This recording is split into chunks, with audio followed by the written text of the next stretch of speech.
one of the problems that we're facing right now in Ethereum in general is that we have the Ethereum Foundation, we have some other bodies that are contributing to funding open source software, Ethereum clients, protocol upgrades, but those entities have limited capabilities for 10, 20, 30 years forward.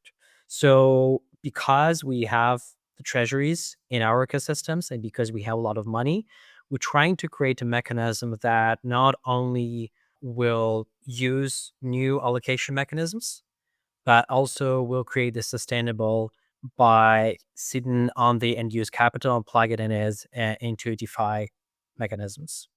It feels like a big innovation here is that public goods funding doesn't need to be net negative for your treasury. It is built on top of the yield that you're creating, and maybe that creates opportunities to do this in perpetually. But also, I think it maybe it makes it more palpable to people who are delegates in these ecosystems to fund public goods because they don't feel like they're drawing down the treasury to do it. Is that the innovation here? I think it's this idea that like, and one things we've heard from DAOs and treasury managers a lot is that it's really sent like treasury spend down is real. And the more that price drops or goes up, that fluctuates and kind of goes along with treasury spend down. Uh, and it becomes harder and harder to make consistent high quality decisions on what should get funded when you are operating from a pool of limited capital. And fundamentally what we're saying is you work in the Ethereum ecosystem, you have a treasury of X millions of dollars, or X hundreds of thousands of ETH. You should just be funding stuff with money that you earn, and your principal should stay the same. And effectively, what that means, if the market goes up, your funding goes farther. If the market goes down, the first thing that goes is grant funding. And in our system, at least that way, like you will still have earmarked sustainable yield for grant funding for your ecosystem. And it's not like, okay, so the market has gone down and you are going to pull all funding from your ecosystem. Really what we want to do is make those decisions on how ecosystems allocate capital easier at the core level of them just knowing that they're not drawing down their principal.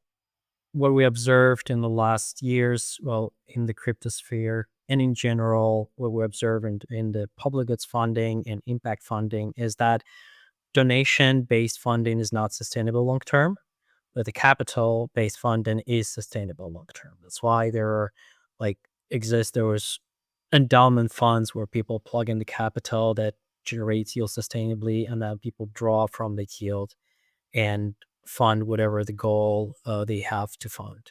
The thing with the sustainability in our space is that a lot of this treasuries in general is capital is being used, and the time is money. Therefore, if we create this more cost efficient and optimize and automated tools, meaning when you plug them once and then you turn your attention to something else, this capital keeps working and generating yield in the same way that works for individuals right now. But the problem is that doesn't really benefit the larger public. And so in this way, like we are kind of trying to create a balance where we both fund ecosystems that also allow the system to benefit individuals. So it's like balance between individual financial empowerment and ecosystem growth.